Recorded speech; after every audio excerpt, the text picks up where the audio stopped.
Recording this meeting.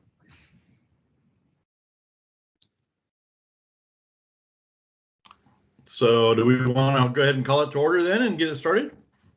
That'd be great.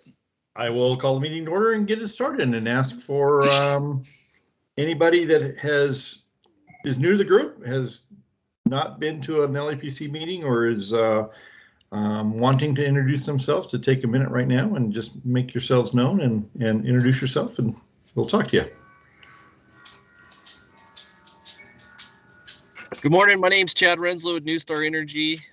We operate a petroleum pipeline and above ground storage fuel farm in the county there. I haven't been on one of the meetings here before, so thanks for having me. I met some guys at the pipeline paradigm meetings a month or so ago, so thanks for the invite. I'm glad to be here.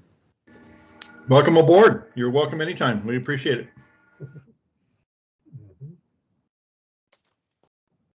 And anybody else? Go ahead. I didn't want to step on anybody else who wants to introduce. I would just say also, for everyone on the call, can you please sign in in the chat, just name and agency or company, public member, any of that.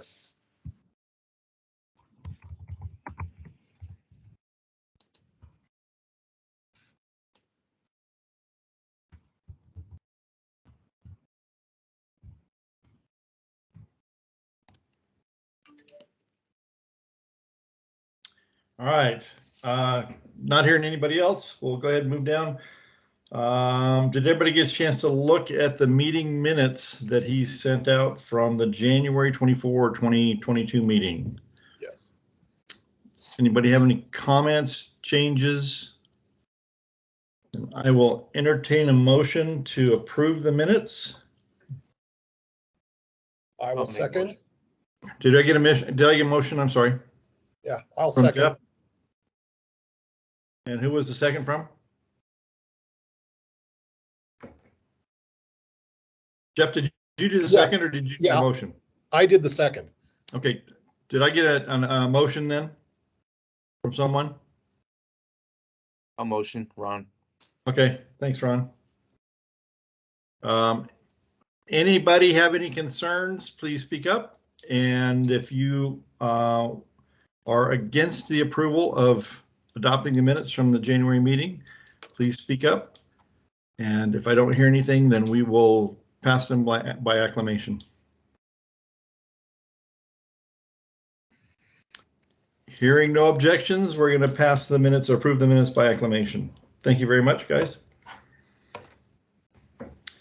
All right. I'll go ahead and share the agenda on the screen right now. Okay. For people to follow along. So one of the things that came out of the last meeting was the election of the new executive board members. That would be me as the chair, Chris Law, and Dean seconded that one. Vice Chair Katie Keefe, and Secretary is Chris Laws. So that didn't really change anything, I don't think. I think it's the same as we were last year. So anybody that's interested in working with us, we'll be happy to do that for you. All right, legislative regulatory update. Dean or Katie, do you want to talk about the LEPC thing now, or is it someplace else in the agenda? I stuck that under continuing business. Okay, we'll get to it down there then. Does anybody else have any legislative or regulatory updates? Well, I can go here or I can go later. Either way works for me, whatever works for you guys. It makes no difference. I would say use this opportunity while you're here. All righty. So, hi guys, Fran Santagata. I am from the Department of Homeland Security CFATS program, Chemical Facility Anti-Terrorism Standards program. We've got a few updates of particular interest, I think, to everyone. The big one, I always like giving people resources that gets everyone excited. And I think, right now, there isn't a day that goes by that we're not seeing issues related to cybersecurity. And so in the 2021 appropriations bill, there was passed a grant program, and this was in the infrastructure bill. And what was in that infrastructure bill is the appropriation of $1 billion over 4 years that are specifically pointed to state and local recipients. And it's going to be very similar in its construct to what you guys are already familiar with the Homeland Security Grant. So it's an 80-20 split. It is going to be co-managed between CISA, my agency, and FEMA. So FEMA will do the administrative side of it, which will make it super easy for our state and local stakeholders who are familiar with their processes, their portals, and all of that good stuff. But we will be the programmatic lead on the cybersecurity grant. We will be using the same state administrating agency. So for you guys, that's DHSEM.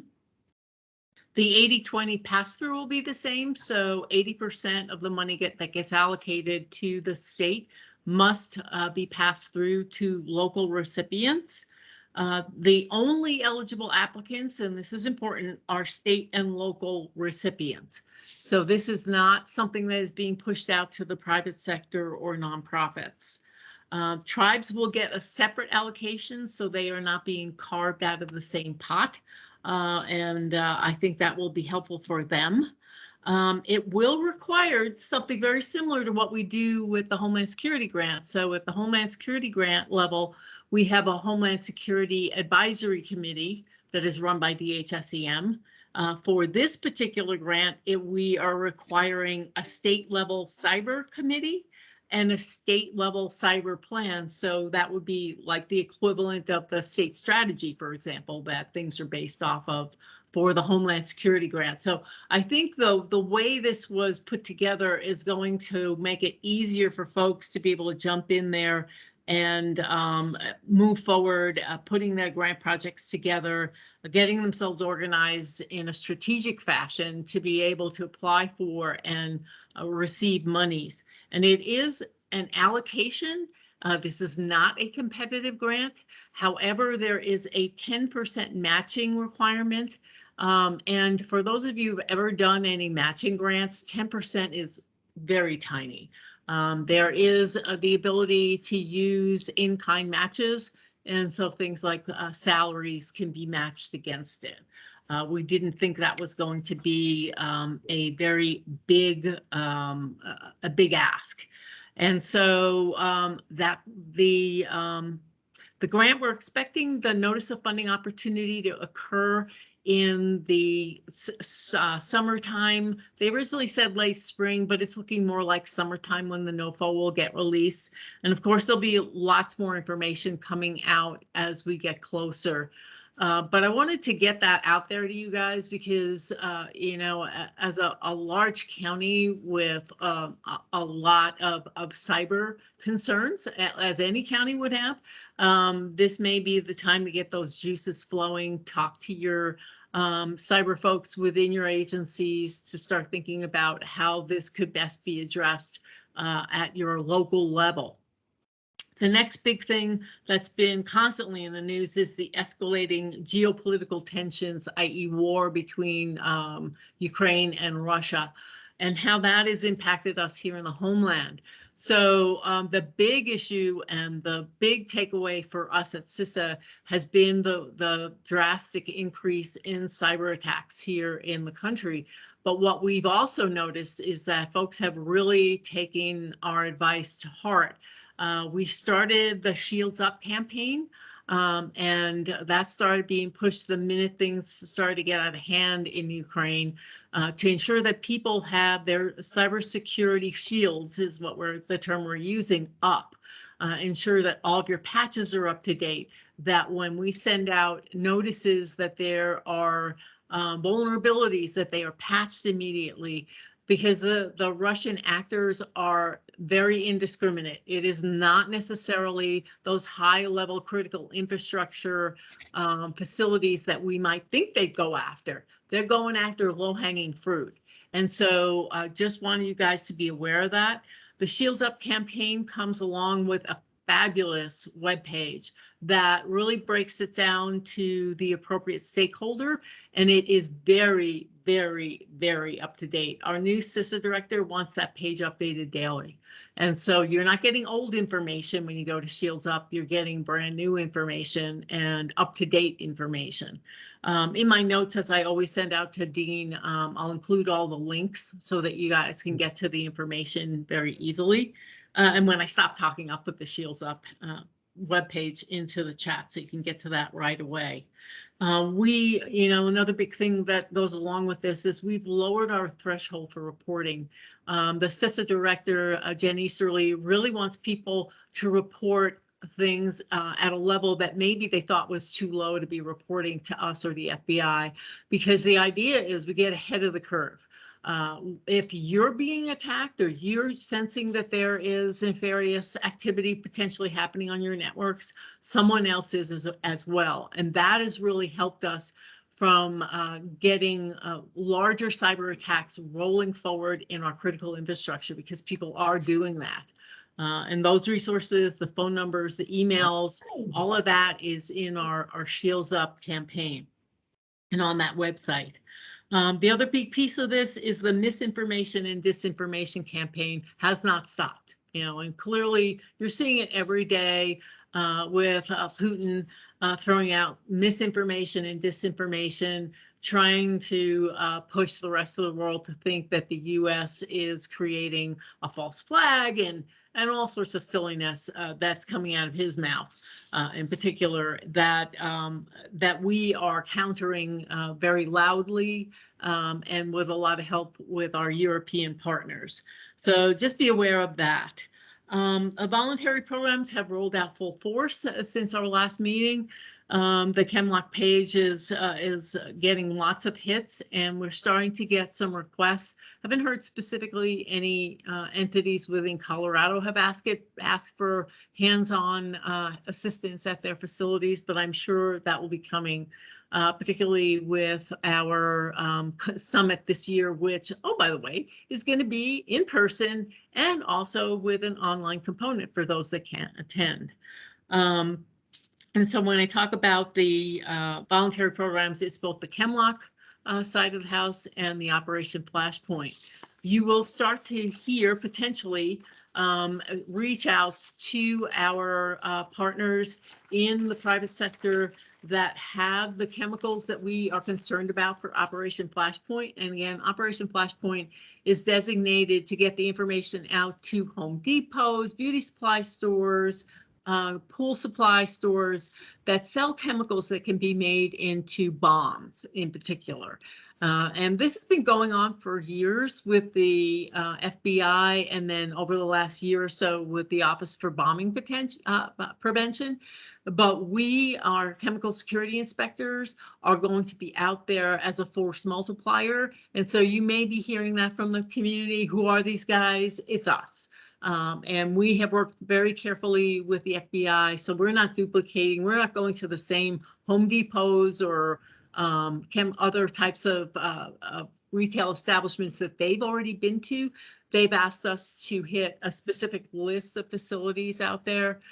Some of those are going to be the wholesale beauty supply stores, was kind of like the top of the list that they haven't gotten to already. Some of them they've already done. But we'll be hitting specifically the list that they gave us that have not been hit yet. So just be aware of that.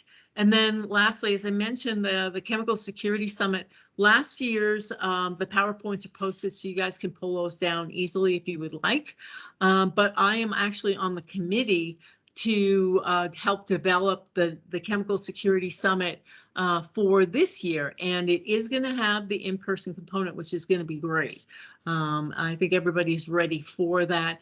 And what I'm hearing from the committee is they're looking late summer, maybe early fall, so that we can plan it out far enough in advance that if there's any uptick in COVID and we've got to make changes last minute, we'll have that opportunity to do that. But I think headquarters is feeling very comfortable at saying that this one's going to be in person, and we're really looking forward to getting everybody back together with that.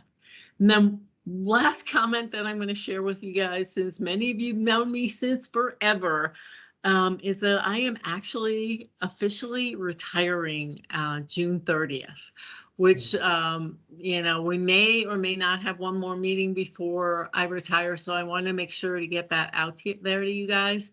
I'm continuing to work full force until the end of my time with CISA. This has nothing to do with anything other than I'm just ready. My husband's ready to have me retire. We've got so many things that have been put on the back burner that we want to take that advantage of and be able to enjoy while we're both healthy. So it was a very tough decision. I love what I do. And I think those of you who've known me for a long time know that I do love what I do, but it's just time. And just wanted to get that out there because you may hear it from a variety of different circles, because I'm starting to let people know I'm not keeping this under wrap at all, just trying to find the right forum to be able to share that with folks. And with that, I will turn it back to you guys. Well, color me skeptical, but this will be about the 10th time, I think, won't it? Well, I retired from the state, but I retired because I knew I wasn't going back there. You retire like I retire. That just means you took a new job 3 days earlier. So yeah, no, honestly, that's what's happening. I'm super excited to have like time to myself and be able to be mindless this summer and go bike riding and hiking and all sorts of fun things and do this long vacation that we've been talking about forever. Now that COVID has calmed down, it'll be way more enjoyable. well, congratulations, and you're always welcome to visit with us, help us. And I would say while you're still working, if you run into anything through your connections that you think that Adams County may use as a guide or a model or a plan or something else, once the grant funds come through, once the NOFO comes through, the notice of funding opportunity comes through, I would certainly think that we would be open to hearing it. And I know that we certainly have concerns and vulnerabilities, but I know that if you're counting on me to do it, my abacus only counts to 3. So I feel pretty safe most of the time, but I don't do a whole lot of digital stuff. Anyway, thank you, Fran. I appreciate it. Appreciate the update. Does anybody else have any legislative updates?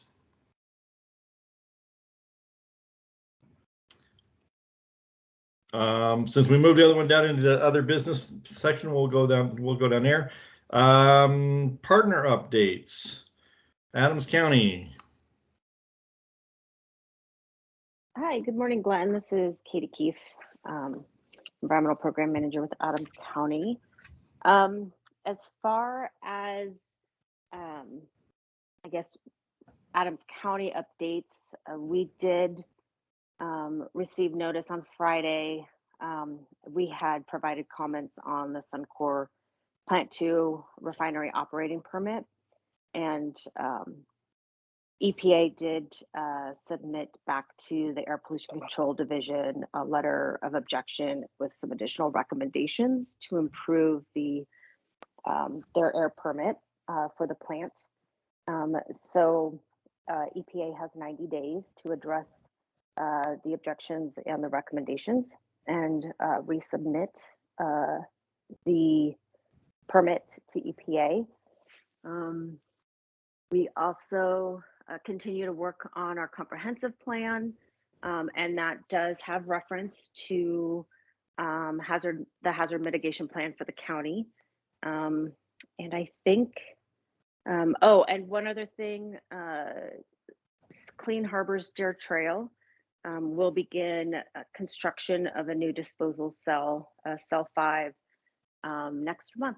So that is in the construction planning, and they've initiated their construction meetings, and in fact, the construction may begin, I believe, just shy of April 1st, but that will be going on for probably about 3 to 4 months, and that's it. So Katie, could you or Jeff just touch on maybe what the letters of objection mean, what that whole process is as far as who objects to what and what I think it's just a standard renewal of the licensing procedures as I recall, or what my understanding of it is. And then there is in essence, a hearing, correct? Yeah, it's not really, I don't think anything could be considered a standard relicensing. It is their permit to basically emit air pollutants. And that is under the Clean Air Act Title V, because it is a major source of pollutants. And the operating permit renewal incorporated, it's overdue. It was probably, they have to reissue that permit. The local agency or the EPA is meant to renew or reissue operating permits every 5 years. And I believe it should have been renewed in 2011 or 2012. And it incorporated during that time frame, it incorporated, I believe, about 40 minor modifications and construction permit changes to that Plant 2 facility. And so the EPA, it was, gosh, I think the permit itself, along with the technical document, I think the permit was about 130 pages. And the EPA had objections to some of the division's findings in issuing that permit. And so they were asked to take a look at those items. One of which was, and I believe it was more of a recommendation, which the division still has to respond to, was evaluating whether the minor modifications truly were minor. The EPA also objected to the division's classification of 3 flares, the loading dock flare, the rail car flare, and the Plant 2 main flare as safety control devices. And really believed that under the definitions of the Title V statute and other regulations, NESHAP and NSPS kind of get addressed in Title V, that they are actually air pollution control devices. They meet that definition, not necessarily safety control. And so that being said, they have specific requirements that must be incorporated into the permit. So then, correct me if I'm wrong, if I summarize it, that it's the Suncor's filing for renewal of a permit, or for, I don't know whether it's considered a new permit, and then they had made modifications or recommendations. CDPHE reviews those, and then EPA either approves or declines depending upon how they review them. Is that correct? Yeah, I don't think approves or declines is the correct terminology. Okay. They may just object to some of the items in the permit or some of the findings, and the local agency has the ability to address those. They address those objectives. They can either agree with them, or they can file additional documentation, or to say why perhaps the objections aren't accurate or correct.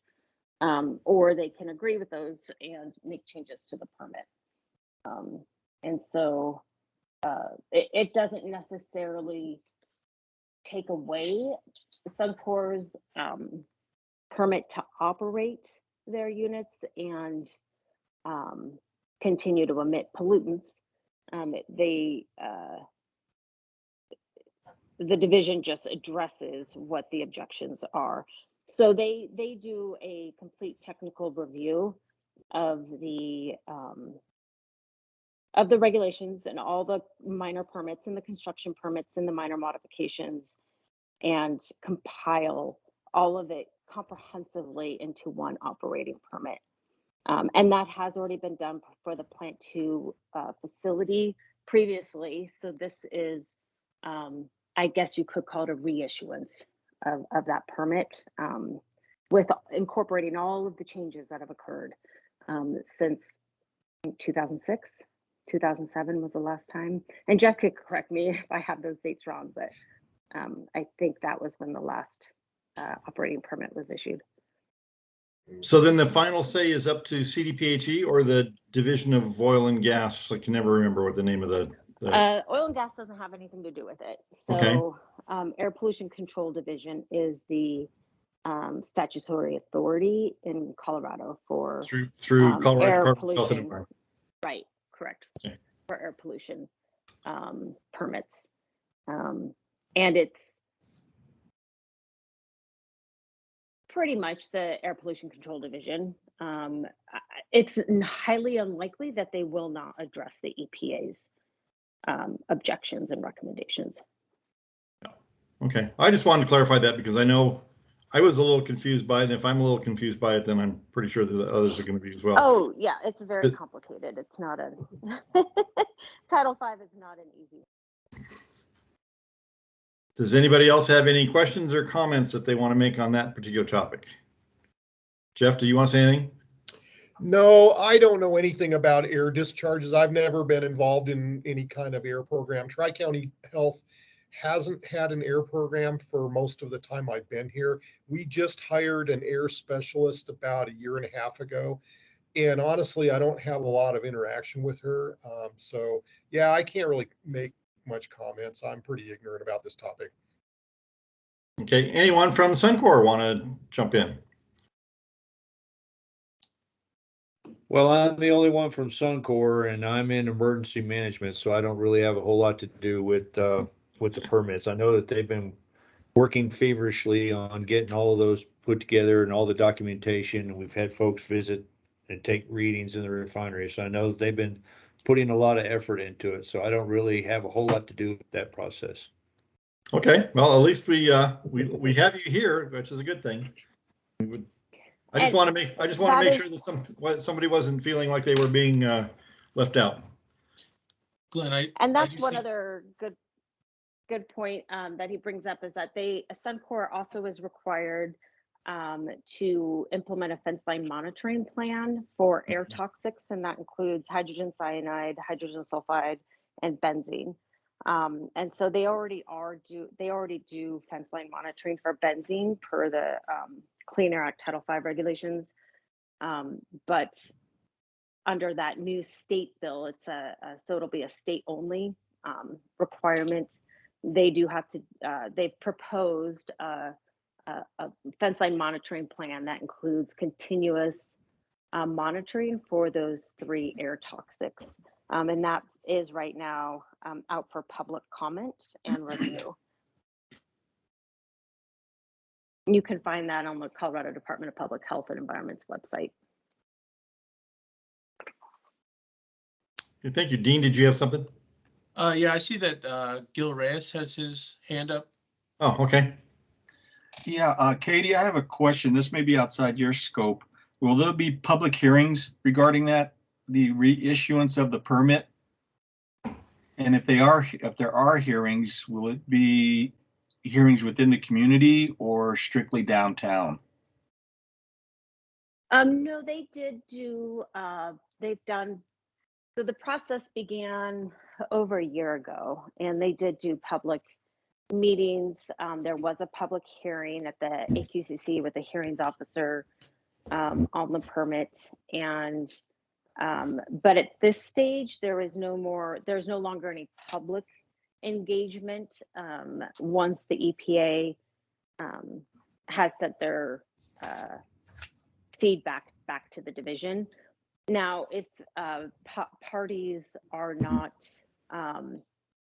satisfied with the division's response or what the final permit is, they can petition the EPA for findings of that it doesn't comply with Title V.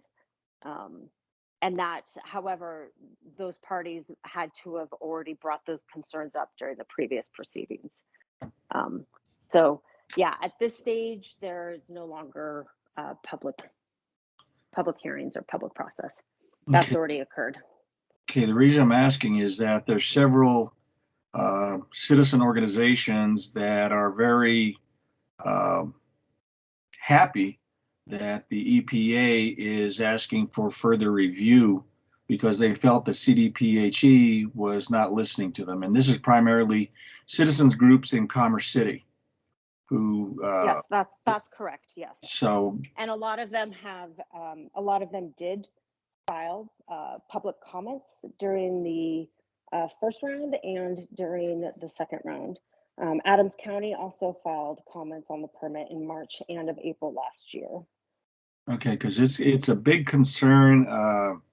As you probably are aware, this is going to be an election year, and at forums that I've gone to, it comes up every time. So residents are still very sensitive regarding to anything going with Suncor. Okay, thank you.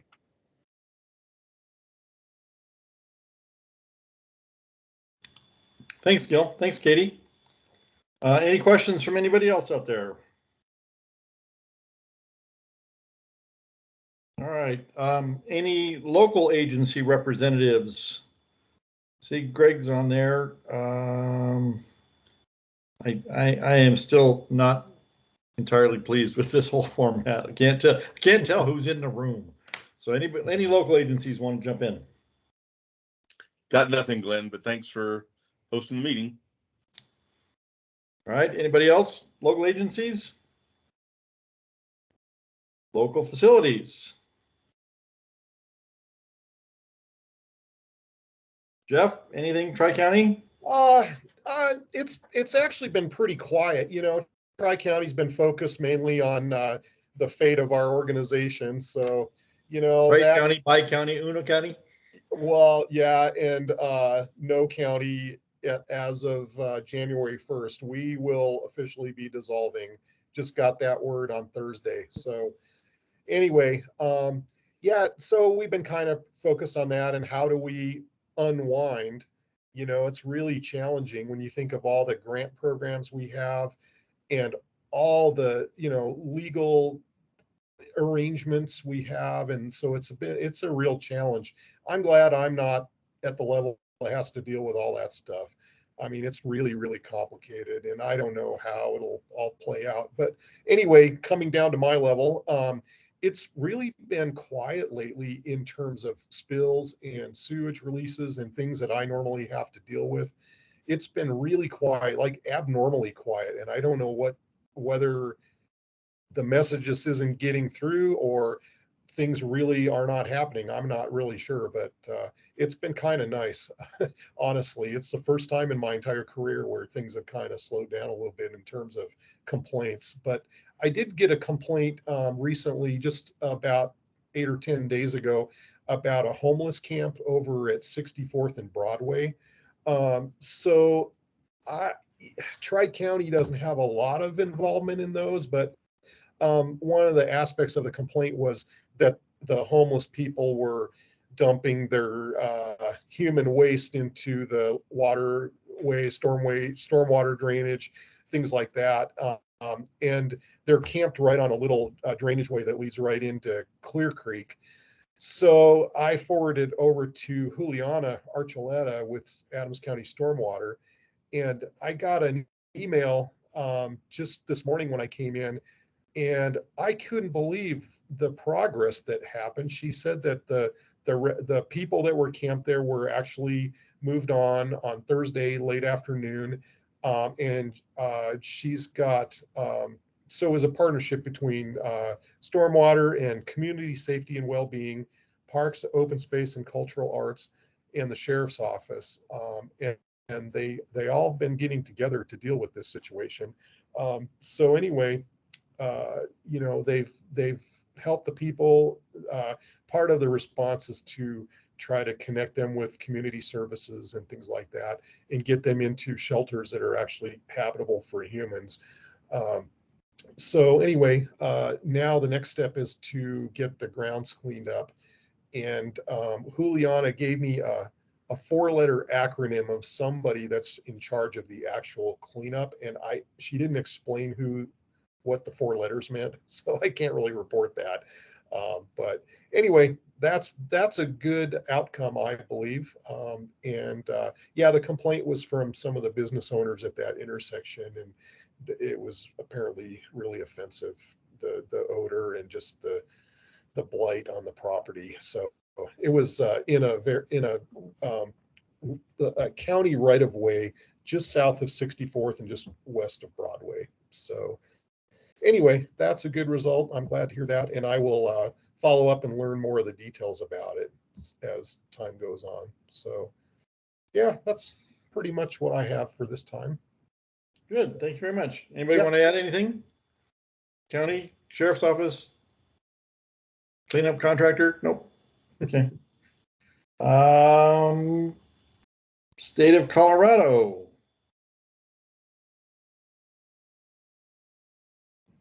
Do we have anybody out there, Dean? EPA? Anybody else? Anybody? Okay, I guess going to the continuing business.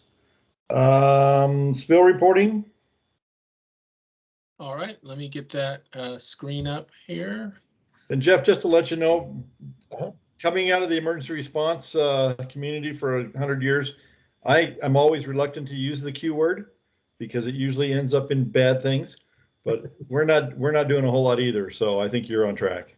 Yeah, that's interesting. Yeah, I don't know what the deal is, but and I talked to some of the folks in the consumer protection side of our environmental health in my office today, and she said the same thing, that it's just been kind of slow. Now, we've kind of started triaging some of the minor league complaints that we used to deal with everything.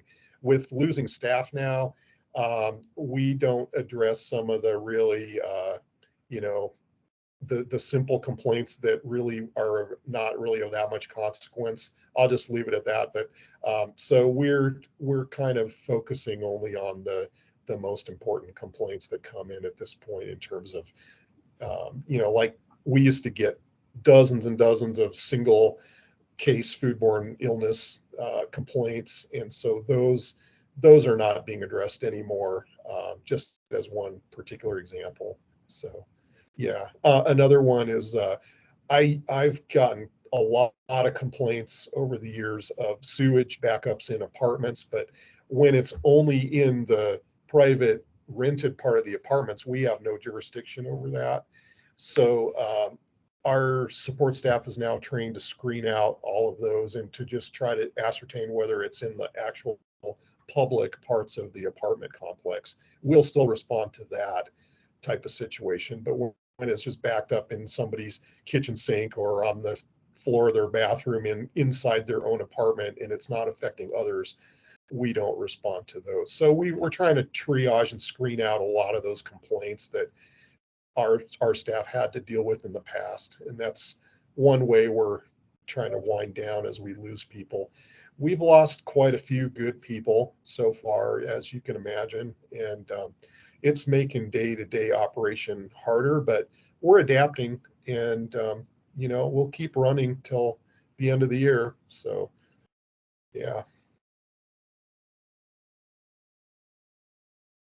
And it's an assumption on my part, but I'm going to assume that your job and other staff jobs are just going to be kind of melded into the other county, the new individual county health departments. Is that correct or not?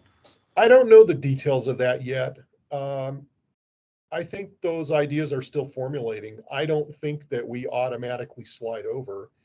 I don't think there will be enough positions within Adams County for all of our staff. I can only speak to the environmental health division. We've got 5 divisions. I don't know much about the other 4 divisions in terms of how that's going to happen, but I know that if you take all of our environmental health staff, there will not be enough positions in Adams County. So, but the same situation will be occurring in Arapahoe and Douglas. They'll need people as well. So, yeah, it's just whether people are taking other opportunities as they see them, because people need security. So, but I don't know. Yeah, I think there'll be a lot of opportunity in Adams County Health Department.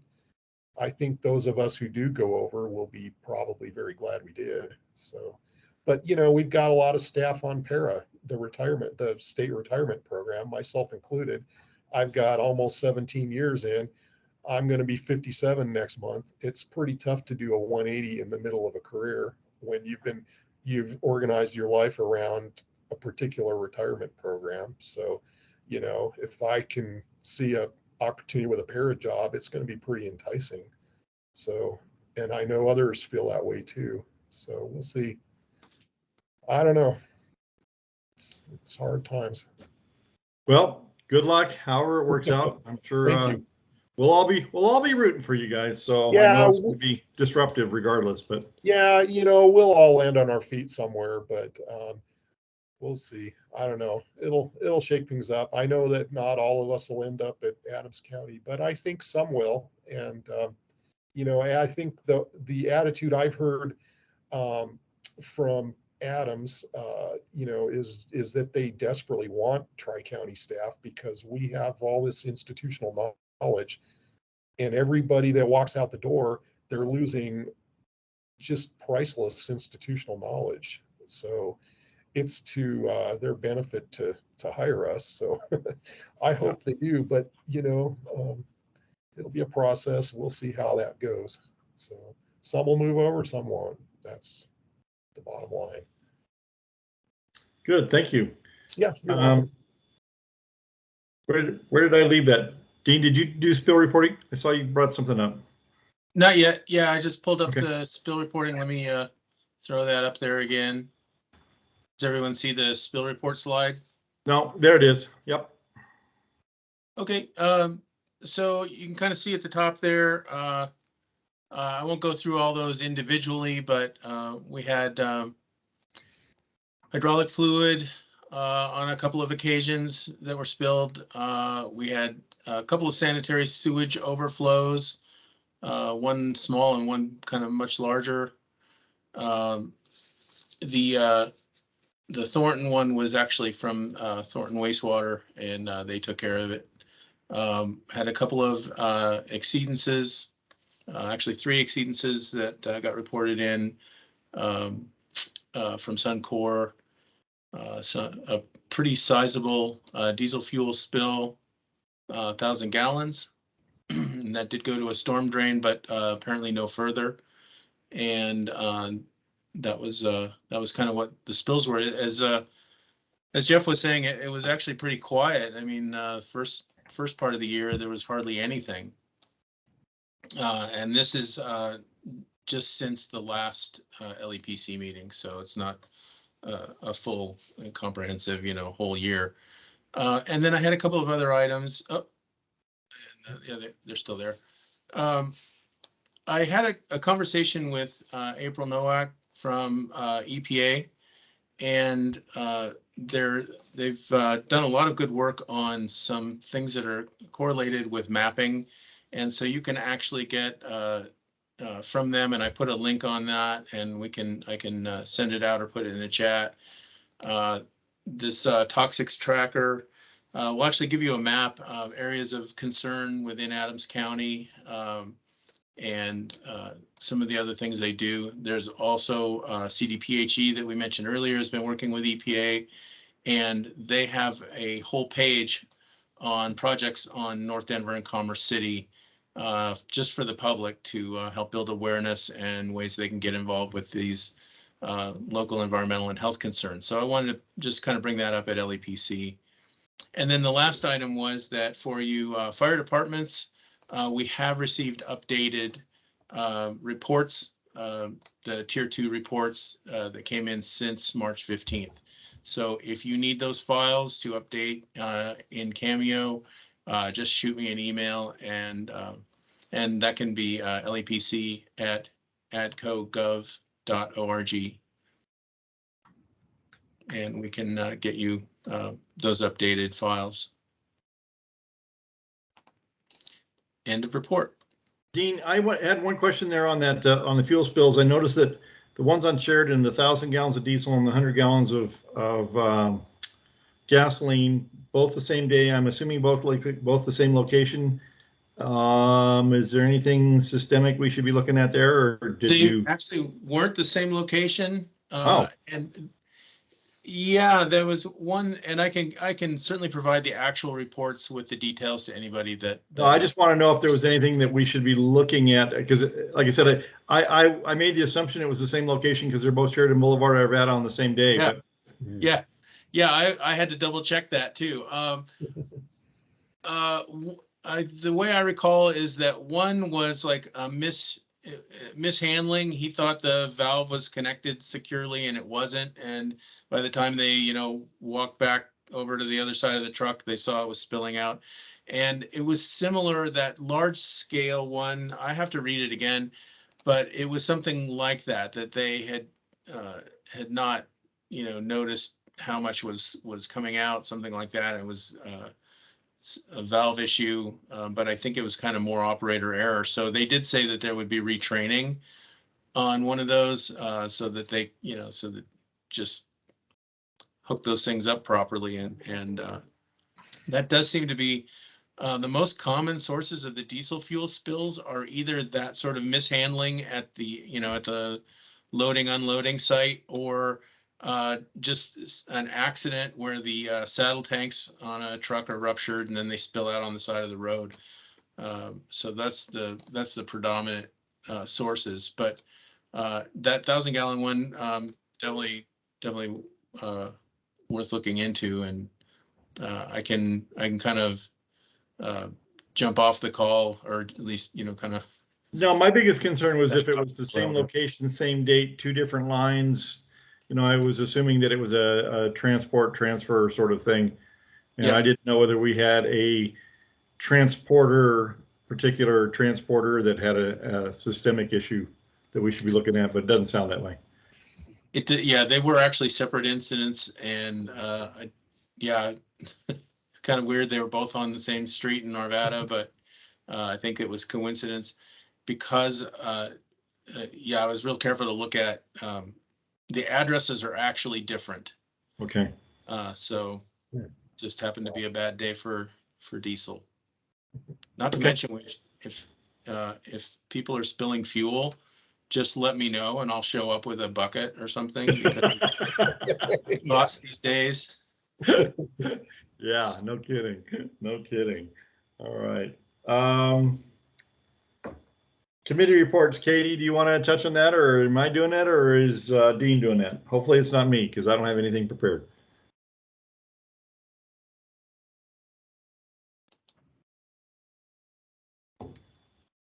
Am I muted? Nope.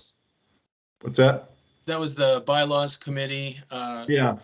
I don't have a prepared item, but I just kind of wanted to let people know we are looking at the original bylaws, or the standing bylaws that we have for the LEPC committee, and just updating those. Actually, two things kind of happened in close proximity to one another. For a year, 14 months, 18 months, something like that, we have been waiting for an EPA document, which was a national guidance for LEPCs, that we had heard rumors that it was out there, that it was about to be released. Unrelated to that, we started looking at some of the bylaws, and I know Katie was probably the impetus behind most of this, was looking at it for the Board of County Commissioners and saying, do we really do some of these things that the bylaws say we do, and do we do them in the manner that they say that we do? And we started looking at some of those things, and like I said, coincidentally, this guidance came out at the same time from the EPA. And Dean, if you would, in the minutes, just throw that the link to the document in there for the rest of the LEPC members. The guidance came out, and we were looking at that, and quite frankly, there's a lot of things that the LEPC does very, very well, and there's a few little things that the LEPC we probably haven't done as well as perhaps we should, according to the EPCRA guidance. And I know Dean's involved in this, I'm involved in this, Ron's involved in this, Katie's involved in this, and certainly if anybody else wants to be involved in it, we're looking at those things. We went through the bylaws and did kind of a once over or a twice over, and there's going to be some changes that we're going to recommend. And I don't remember, I think there might have been one or two things that probably we're going to recommend to the Board of County Commissioners that have to be changed on the resolution or the ordinance. I can't remember exactly. But we're in the process of looking at that. It's more of a review than it is a redo.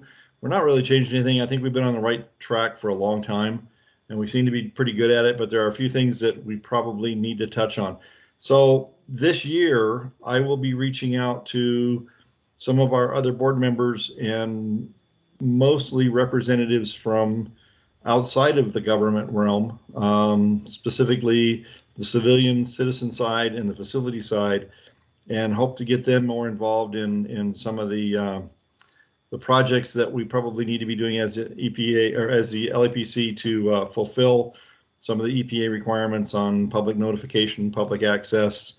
I don't, like I said, I don't think there were any real concerns came up. Ron and Dean, if there's something that you recall differently, but I would recommend that we go forth with this, and I would certainly encourage anybody who wants to be involved to reach out to us and let us know, because we'll take all the input we can get. So unless somebody else has something else, I guess the next thing will be actually a formal proposal to the executive board members to modify the bylaws, but that'll be probably next meeting or the meeting after that, I would think. Dean, Ron?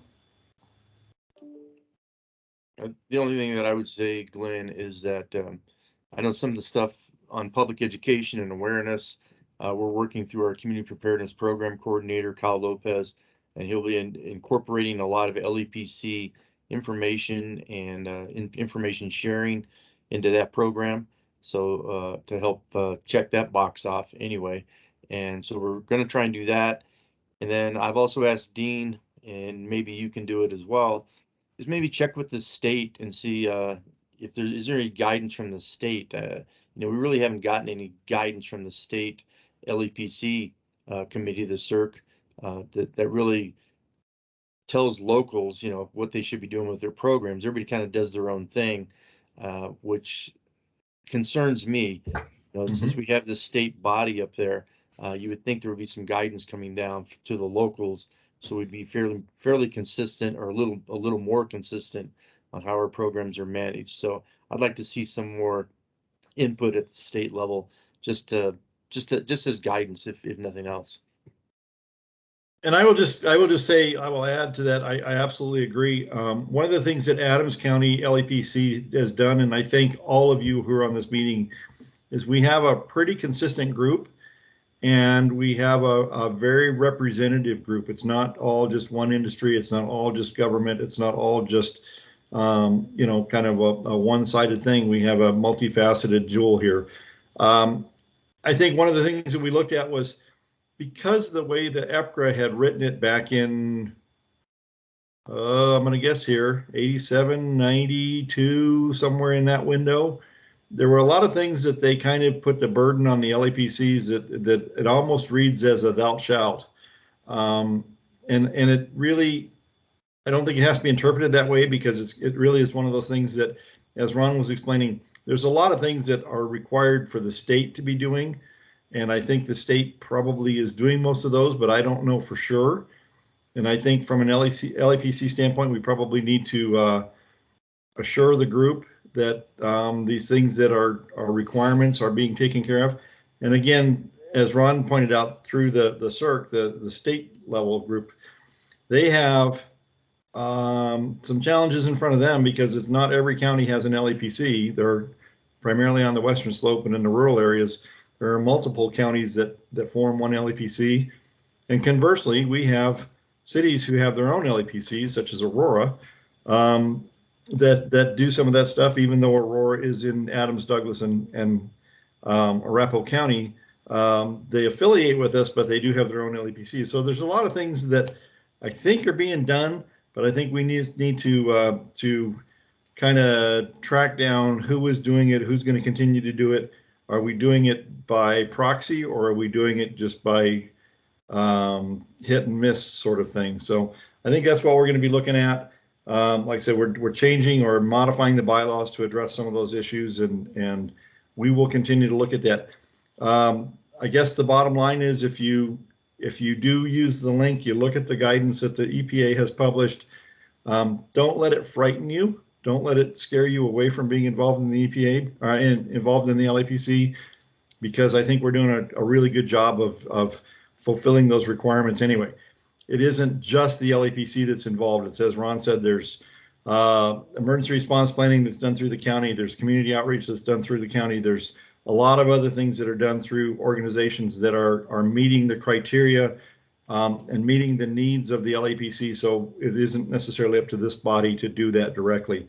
Although when you read the guidance, that's kind of the way it sounds from 1992.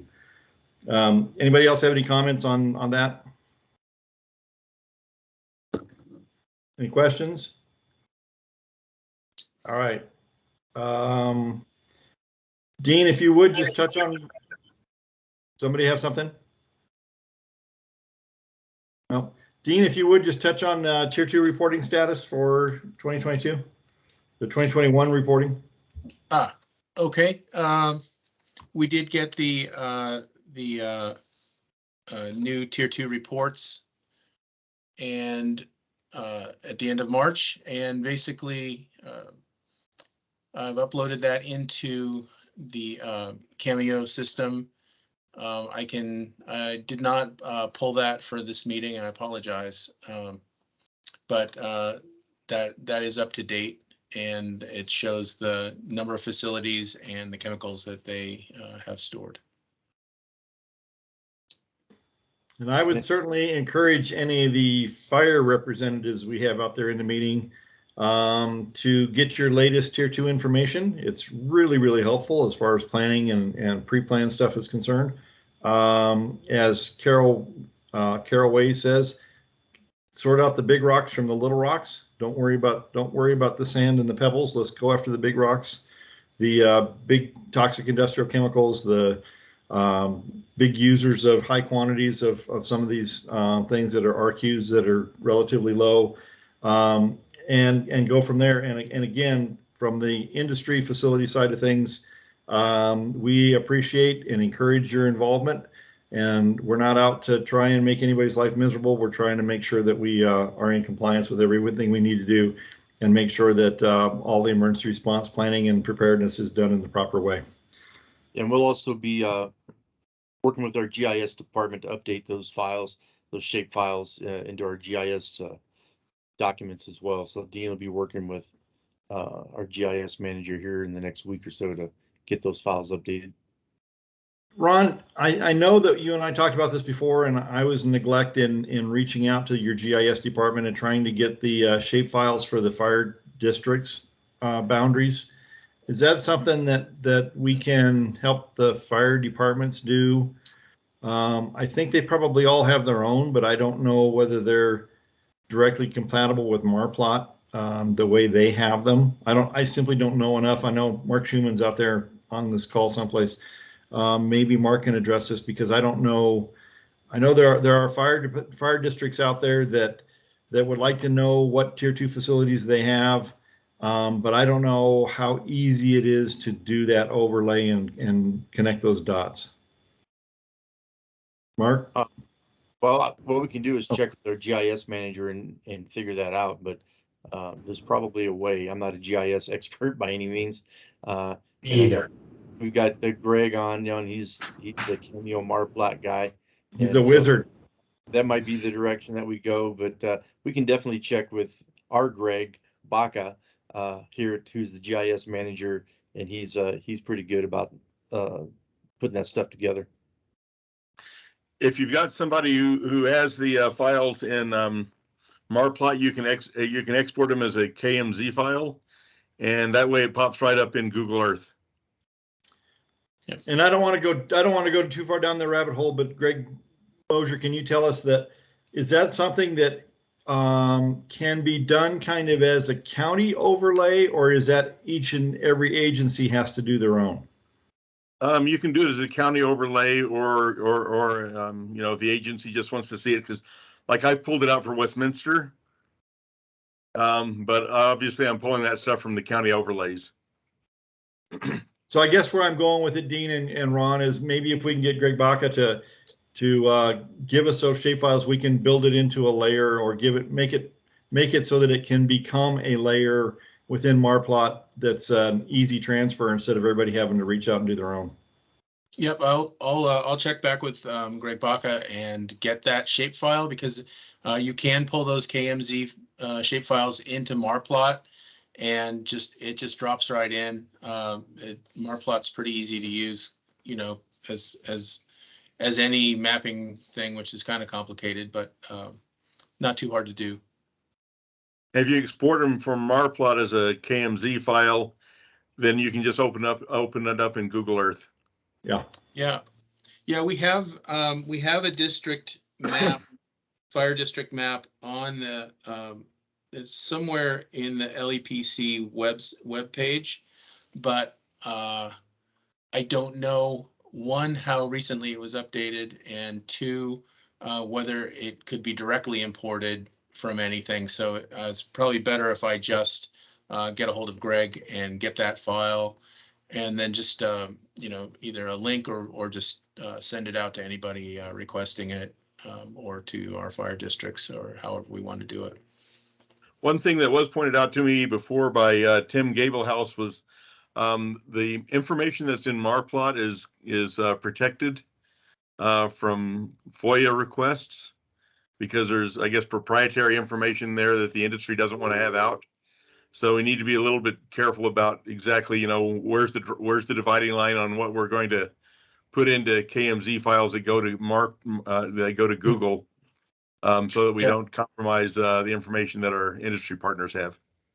Right. I think it would be a single layer that would just be the fire district, and not you know, embed it with other files. In fact, it would just be an ArcGIS layer file, shape file.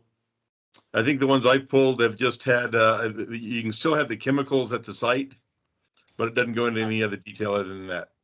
Right. No, I was looking primarily just for the boundary lines, because I know for planning, a lot of the fire agencies, they just want to know what's inside their boundaries. And I know it has been complicated for some of them because they go into multiple different counties. So I think if we can just get a layer that has the fire department boundaries on it, then that's probably the simplest way. And then people can add that layer to whatever their database is that they're working off of.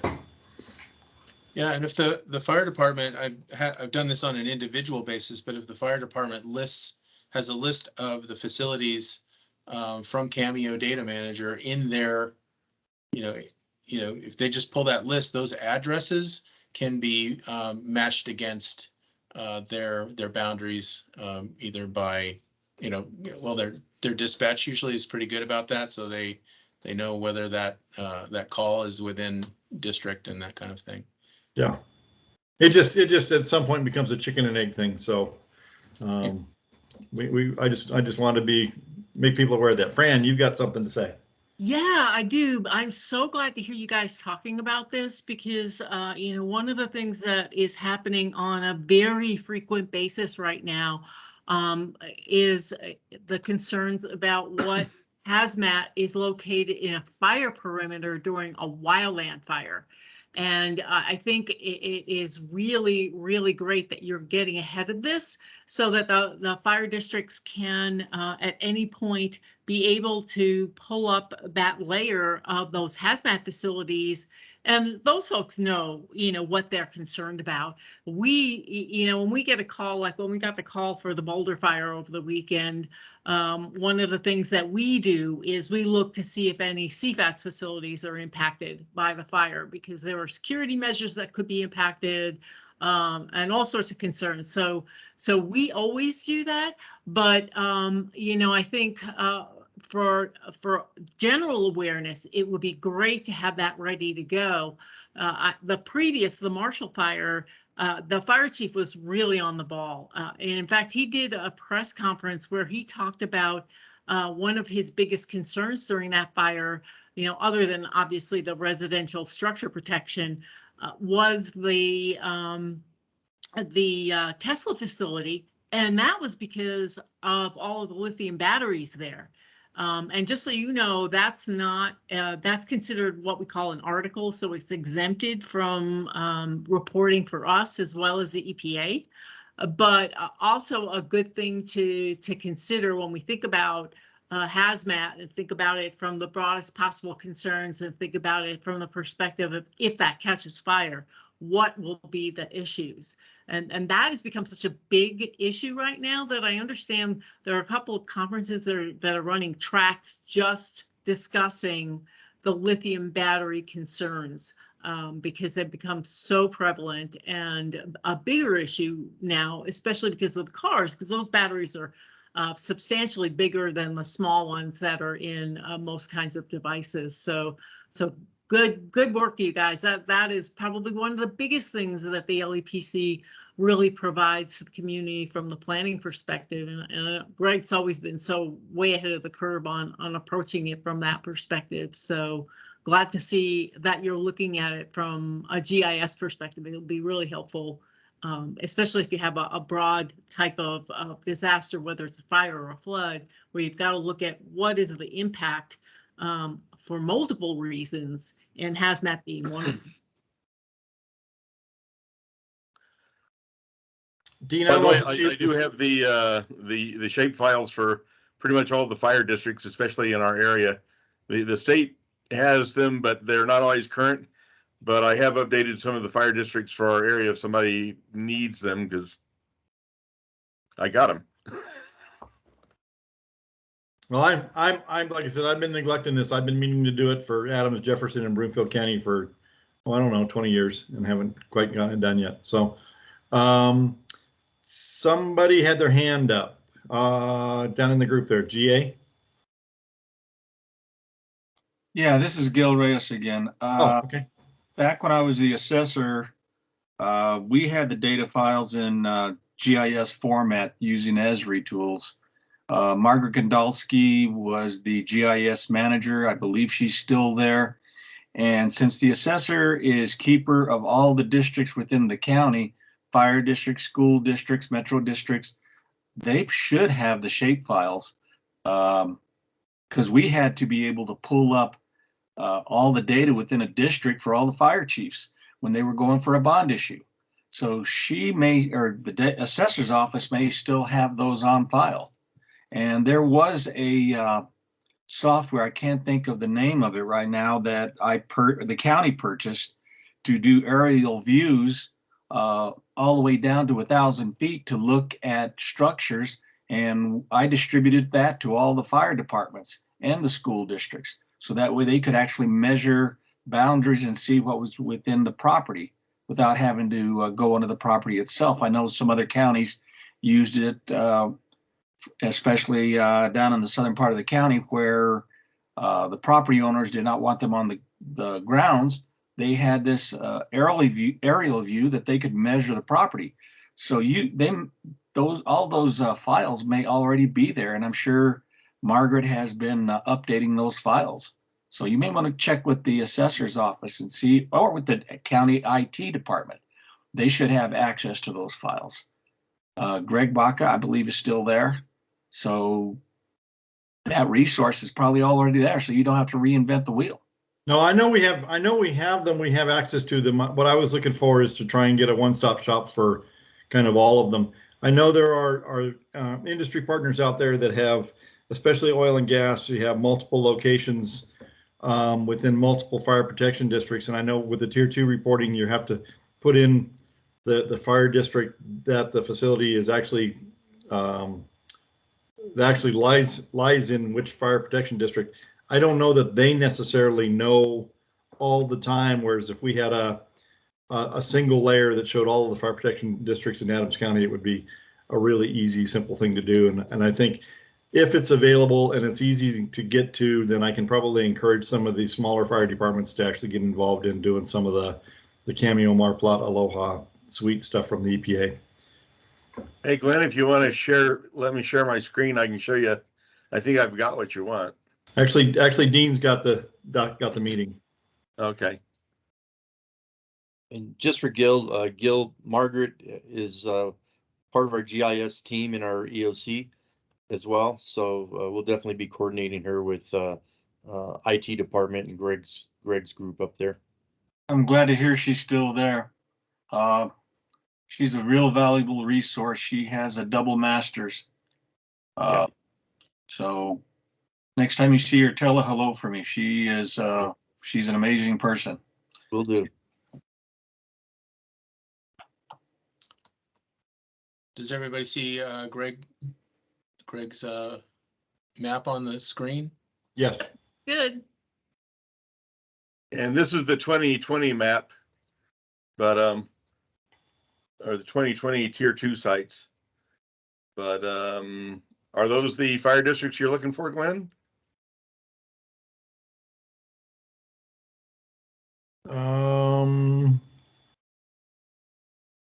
They appear to be.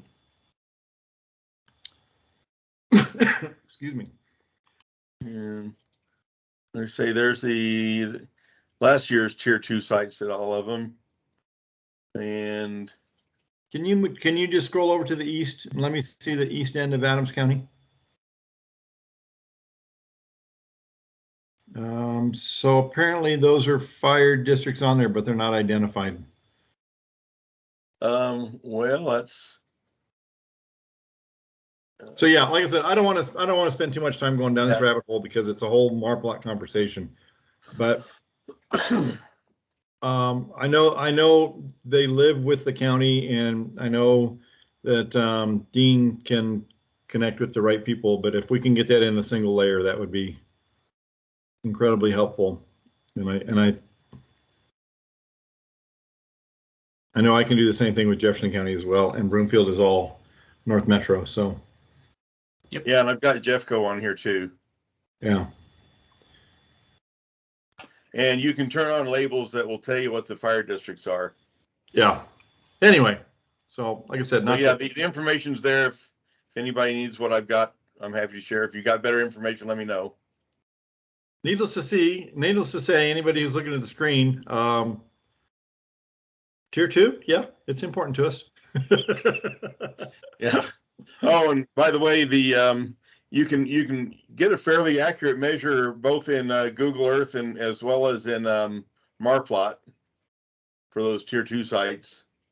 It's pretty easy again to do, and I've checked it out. It's fairly accurate.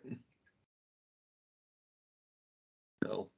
Yeah, I've done the same thing, and just for the sake of measurement, I actually went out and measured a 316-foot length of fence and put it in Marplot, and it came out 316 feet. So it's pretty accurate. So anyway, moving on. Unless anybody has some questions, new business. Thank you, Greg. I appreciate that. And he's a wizard when it comes to doing this this pre-planning stuff. So I would encourage any of the fire department people that are out there, if you don't have somebody working with Cameo, they should be. It's a free program from the EPA. It is a suite, so it works interoperably with Marplot and the Aloha and Cameo Chemicals. It's a fantastic program that can do a lot of things for you. And oh, that's right, it's free. So pretty easy to use. There are plenty of teaching and training opportunities, and there are plenty of people who know it very, very well. So and you can use it for a lot more than just chemicals. Yeah, if you have questions about it, and that goes for the facilities as well. I mean, if you want to do emergency planning, if you want to do other stuff, then the Marplot, Cameo, Aloha, and Cameo Chemical Suite is a phenomenal tool. All right, get off my soapbox here. New business.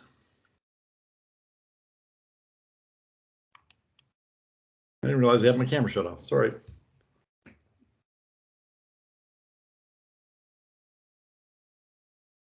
Dean, was there any new business specifically? None that I know of. No, nothing was requested. All right.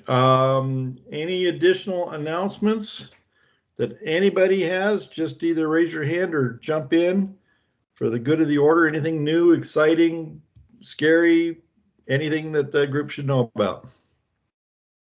I wanted to offer that here at Suncor, our fire department, a lot of people don't know that we actually are a state of Colorado fire department, and we've been doing ongoing training. In fact, we're going to, for this year, have some joint training exercises with our friends over at South Adams County. When we send some guys to fire school in Texas, we're going to bring a couple of South Adams County guys with us. So we're working on building those relationships and trying to see what we can do to work together a little more closely as a team. And I think that's only going to help everybody. When you say Texas, are you talking about the TEACS program down there? Yes, my alma mater. Good for you. Texas A&M. Texas A&M, great program. Well, if you haven't had a chance to go there, especially they even offer emergency management classes. They have an EOC that is second to none, that they can create just about anything that you want. They can also tie you in with the fire school, what's going on the field, if you want to work with that. And of course, everyone needs to go take a look at Disaster City. And not a practitioner. She wasn't a practitioner. I'm not sure Commerce City wants to be referred to as Disaster City anymore. Yeah. No, Disaster City. That's a joke. I know. Normally, Disaster City is what we call Austin after the annual game. Yeah. All No, right. yeah. But it takes Anybody enough else have willpower anything for the to good get of the order? in the direction and yep. DB's got their hand up. Yeah. Sure, you're muted. Hey, Glenn, it's Dave over here. Well, yeah. Okay. Hey, great call today. Just kind of give you guys a heads up. One thing that we're going to be working on later this summer that might be good for the group is with us transferring over to Central Square for dispatching. One thing that we're looking at doing is for all of our tier 2 facilities, especially the high risk ones, actually flagging those into the CAT system. So as first responders start responding to those facilities. They've already got their tactical response cards already flagged for that address and everything, just for call notes for a heads up.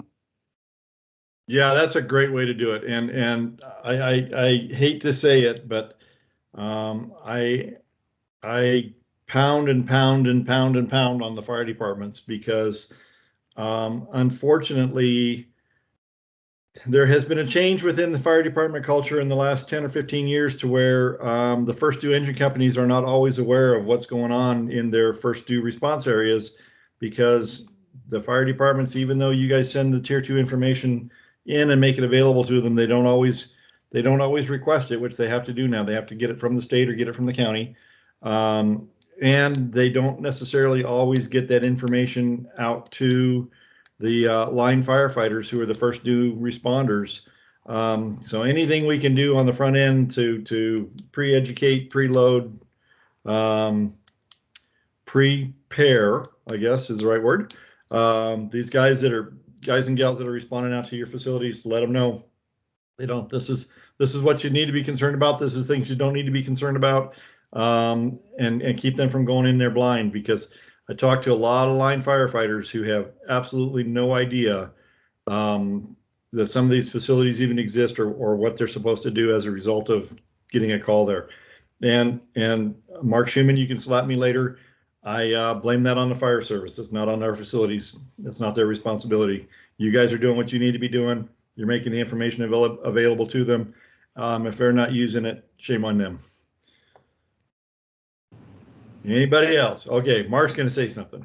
I was just asking if this was an Oscar moment or something. I could come up on stage and slap you. Yeah, you can come up and stop me from my soliloquy. No, you're right. I have no disagreement with you.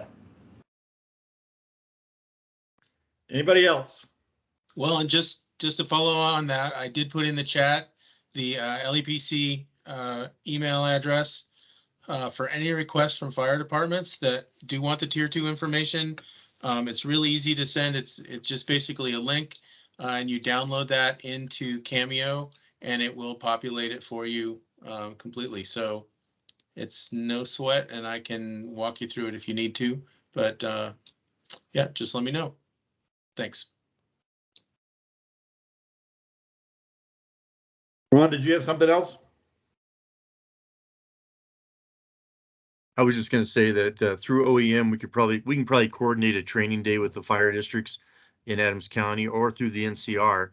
We could do something, and sorry, dog's barking.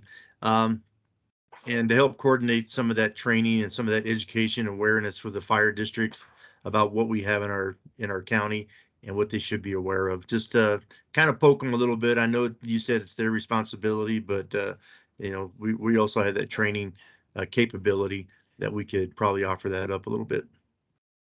And I would also encourage facility managers out there, facility safety officers out there, if you guys are doing tabletop exercises, if you're doing drills, if you're doing that kind of stuff, I would encourage you to get the fire department involved. I know most of you try. Sometimes they respond, sometimes they don't. If they're not responding, please let us know.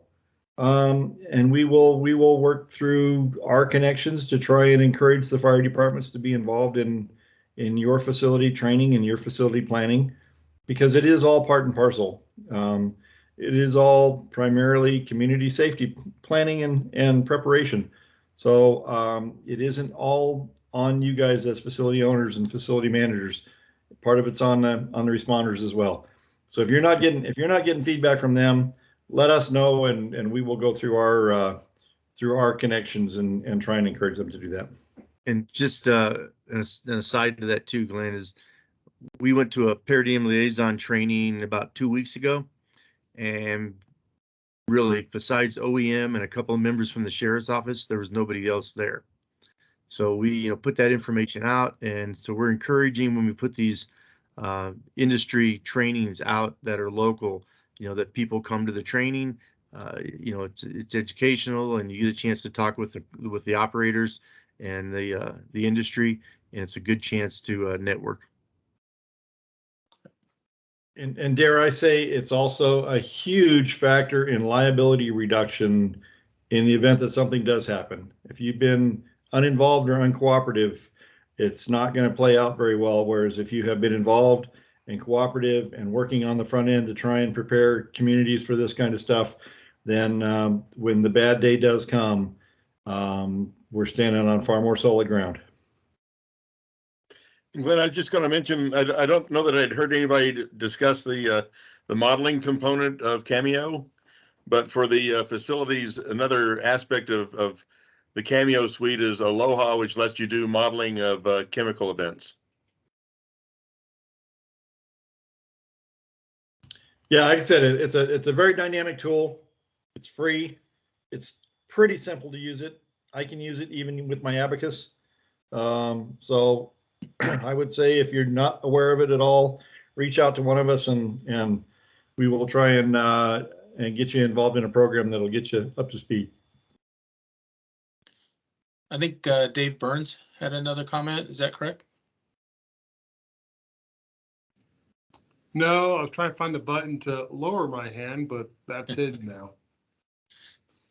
Gotcha. Just want to make sure we didn't miss anybody. All right, if nobody else has anything, I will call for adjournment, and we will plan on meeting again. Do we have a date here? I don't see a date on the agenda, Dean. Usually I put those on all those. Yeah, I thought you did. I'm probably just missing it. So next one will be in May. Let me just pull that up real quick. Not sure what I put it on if I didn't put it on that. I know it's on the website, and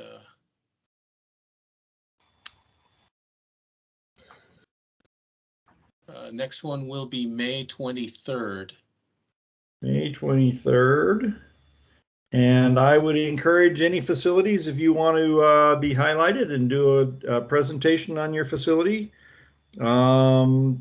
I don't know that there's been too much discussion on in-person meetings yet. Again, I think everybody right now is kind of like in the virtual meetings, just because we don't have to drive anywhere. But I think we can probably start to revisit that and maybe even have some on-site visitation meetings or something.